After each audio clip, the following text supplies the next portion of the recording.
So I have all these videos that are on my list to make for you, or at least actually to make for myself. But I just really haven't felt like doing it. In fact, the reason why I'm making the video tonight is related to that, about not feeling good. I actually had a really horrible bad day yesterday and debated on how much to even really say, but it just kept sitting with me, nagging me, nagging me, nagging me.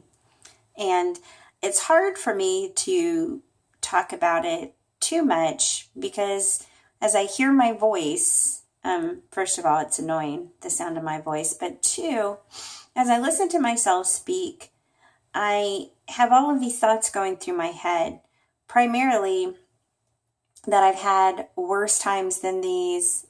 If I say that I don't feel good, I felt worse than this. If I say I'm in pain, well, I've had worse pain than this. And I really don't feel justified in complaining. For example, if I can talk, then I must not hurt that bad, right? Obviously, if I had functioned today at all and just didn't lay in the bed, then how bad do I really hurt? Also, I am reminded about others who suffer more than I do. In my opinion, they're suffering more than I do. I have a high school friend of mine who recently fell down the stairs and busted open her head. She's got like 18 staples down the middle of her head. It's awful. In comparison, I shouldn't even be talking. Another friend of mine comes to mind, and she's going through cancer. In fact, I know two people younger than me even going through cancer. So, my little diseases, does it really matter? And I know that that is just my own issue. And I know that it's not healthy for me to belittle something that I'm going through because it does affect me. And something that's maybe small today in comparison to other things will be bigger tomorrow.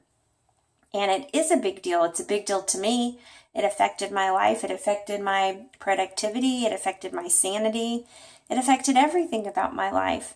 And it's so easy for me. I'm so quick to belittle it and excuse it and brush it off. And to the point where now at my age, almost 70, just kidding. And now at my age, after all of these years, 25 years, I actually find I'm having to make a video and train myself and teach myself to put these things into words and to say it out loud. I have to physically and with intention give myself a voice, not because it's not there, but because I don't know how to use it and I don't feel empowered or worthy to use it. So bad day for me yesterday. What does that mean? That means that, I fell off. Well, no. But even before then, getting up out of bed. Let's talk about getting up out of bed. If you've ever had a CPR class, at least back in the day, they have these dummies. And it's not even a whole body, right? It's just kind of like the hip joints up. But it's made from this really thick rubber foamy thing, right? So like it's pliable if you push on it, but it is really heavy. And that is what my body felt like yesterday. So it took me about 20 minutes, and I only know that because I saw the phone when my husband's alarm went off, and I knew when he got up. And then in conjunction with that, when my alarm, which is not as early as his, goes off. So it took me 20 minutes mentally to kind of come to an awareness and start working on getting my body to move. And then it took another 30 minutes to get my body out of the bed to move. And sometimes it's hard for me to get out of bed because of the pain. I can't suffer the pain of just pushing my arm off of the mattress to kind of lift myself up, or my legs or my hips or whatever. But yesterday it was like my body was that material, I don't know what it is, that very heavy, foamy, rubbery material. and it would not move. It was so heavy, I couldn't get it to move. And it was like my whole body was filled with, my whole body was filled with whatever material that is. So that's kind of how I started. And I finally was able to, pull myself out of bed and make it into the bathroom where, and I don't know if this is part of my disease, common amongst other people. Is it the way that I sit on the toilet? I know it's not missing fat, but if you ever just spend any time on the toilet and then you go to get up and then your legs are asleep, it's kind of like that. Sometimes my legs actually do go to sleep, but sometimes it's almost like you're gonna get up, but then it just turns out like your legs aren't there. And it's not a numb asleep feeling. It's more like you can't feel them at all, which is really awesome. It's just like they're gone. But you don't really know that until you like go to walk or go to try to go upstairs or downstairs or stand up or sit down. And of course that causes you to misjudge. So sometimes it's like a little bit of a stumbling and you can kind of compensate. But getting off the toilet, it all happened so fast, so I just ended up falling, and which is not good. And I fell right on my hip too, and boy, did that smart. And then I think from there, I started going through all different kinds of symptoms, like one after another. Obviously, concentration was a problem.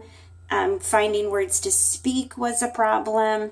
I had diarrhea twice before I could even make it to my first call, which, for my job, which I was late for, but not too bad. Like I could kind of sort of cover it.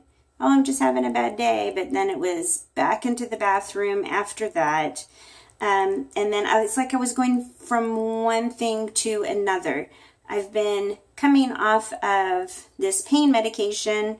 And I actually, as I was taking out the granules within the capsule to kind of reduce my dose really slowly to wean off of it, I got in late and was off and just forgot to take it last Thursday night. And so I thought, well, gosh, if I didn't take it, why start it? And maybe I could just plow through the cold turkey method since I'm this far.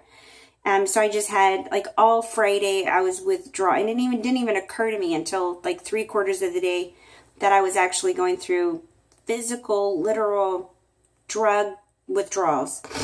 DTs. I don't know why anyone who ever gets off of meds or drugs, probably because I don't understand what addiction is like, but if you ever get on the other side of it, I just don't know that I could start it up again. And I feel the same way, by the way, about, what's it called when you get your kid off? Potty train. When you get a kid potty trained, like, why would you get pregnant and have another one? When I got my daughter potty trained, I just could not imagine ever going through that again. So that's what I compare it to. So that just shows you my ignorance. But nonetheless, so all weekend long, I was going through these terrible withdrawal symptoms. So, was what I was dealing with yesterday part of that, because it's still not out, but like some of those came back, like those symptoms. I went through probably a half an hour of this horrible itchy skin. Then I went through another bout with, like right after that, with my body temperature getting just so warm, but not like a hot flash, like the whole entire inside of your body is warming up like one of those old-fashioned heaters. If anybody's old enough to remember those, like they get red and they just warm and let out all this heat. And it just made me feel gross and putrid. And then, like all this time, I'm having a difficulty, like talking. At one point, I went to make a phone call to someone, and my jaw, which I've been having a problem with, was so painful, like I couldn't move it. And I couldn't talk, and I just had to hang up on somebody, literally, because I couldn't communicate, and wait until it passed to call them back. and, without having to tell your whole life story, just, kind of get through it and, hey, haha, let's try again. Then I was emotional. Emotions were coming out of me like these waves, really, really angry, really, really upset, really, really tender, back to really, really angry, feelings of what is wrong with people in this world. And I have to just say that some of the people I have to deal with on a daily basis do not help me at all. Like on my best day, I still consider taking matchsticks, maybe lighted, and just shoving them up their nose or peeling the skin off their face. Like really just people. I have a hard time with people that don't do well or lie or, make my life difficult. The world, basically the world. So, which sounds really awful. I sound like an awful person. I hate when I talk. It's never good, especially when it's unscripted and rambling. I can't even imagine, but it's therapeutic, so I'm doing it anyway. All right, so let's get back to the point. So this is like an all-day affair, right? All day. I'm so horrible. In fact, through all of this, I'm having excruciating pain in my hip, and I'm having this excruciating pain in my jaw. In fact, yesterday was something like I've never felt. At one point, it felt like somebody walked up beside me with one of those huge, thick pirate daggers. I don't know that it's really a pirate dagger or pirates hold the dagger in movies, and that's why I say it. But anyway, and stabbed me right here in the face. It was so painful, and it just took over like half of my, like from here, just took over. And it hurt so bad to move my jaw. And it was so intense. Like I literally just started crying and could not deal. And that happened a couple of times yesterday. So this is just like an all day thing. In fact, I almost called my husband who, we both work from home. And so lucky for him, he happened to be gone all day. He left really early in the morning, didn't come home until like 7 o'clock at night. So he missed all of this. And I almost called him and said, will you please just come home? I could almost cry. Could you please just come home so you can hug me, but not too tight because it hurts. But I just needed something. I wanted something good. I wanted someone who loved me. It was such a bad day that, you just wonder, why is it happening to you when you're trying to do everything right and you're eating better than ever and you're getting really good sleep and you're trying so hard to deal with your stress and say no and rest and make all these changes. Why do I have to have a flare up out of nowhere? And then it just takes over your whole life and your whole day. You just want to be a normal person. And at one point I said to my director, sometimes I wish I just had cancer. Just the one thing. Just the one thing. Because then it would be something I can deal with. And it's something that makes sense. And it's something I can identify. And it's something people understand. When you have 3 autoimmune diseases, it could be any one of them. It's a cocktail. It's a cocktail that you don't know what you're going to get. You wake up in the morning, it could be a horrible day. It could be a great day. Today I had a good day. I wasn't in a whole lot of pain. I could actually chew my own food.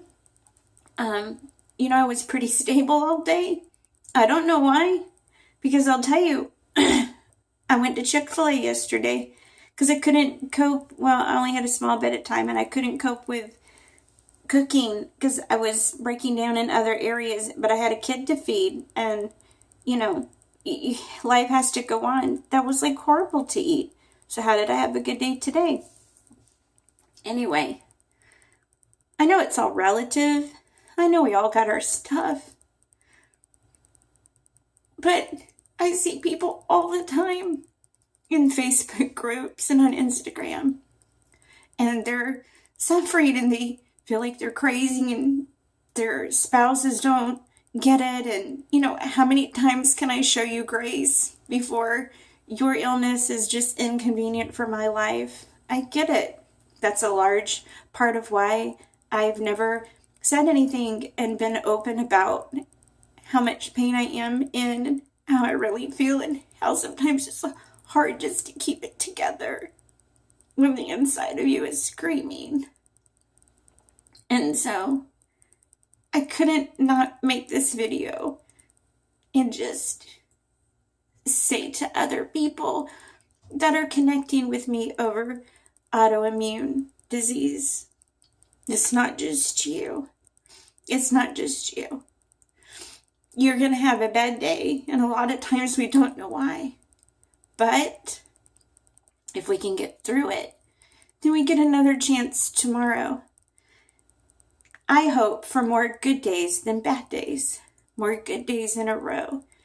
And the bad days being fewer. And because I have those good days and can recuperate, I can handle the bad days better.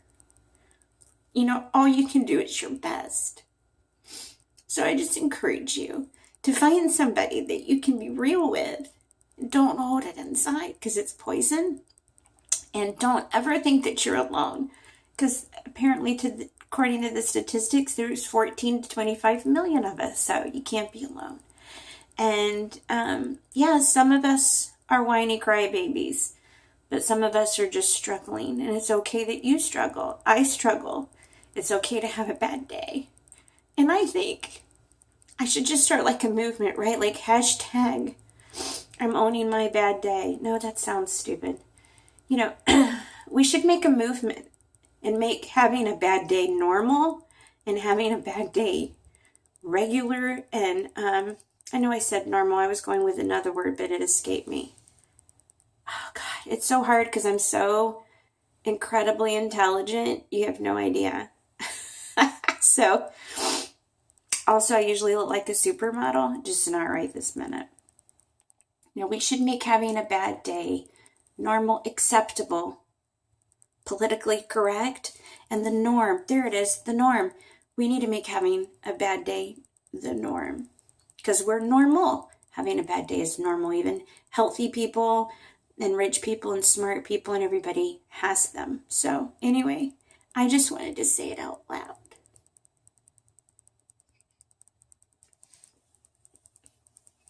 And as much as I hated yesterday, today was so much better. And we have no idea what's going to happen tomorrow, but we'll see. And I'll still be here. And I'm still here for you, for those who are reaching out to me. I just love it. I just can't believe that people would reach out to me and want to have anything to do with what I'm going through or would look to me for information or encouragement, and that you would want to walk a journey with me. I just can't believe it. But I'm here for you, and if I can, cry and be ugly publicly, and maybe that'll help everyone else feel better, right? All right, so I'm gonna suck it up and dry it up and go watch the Golden Girls, unless my husband's taken over the TV. So, hashtag hope not. Good night.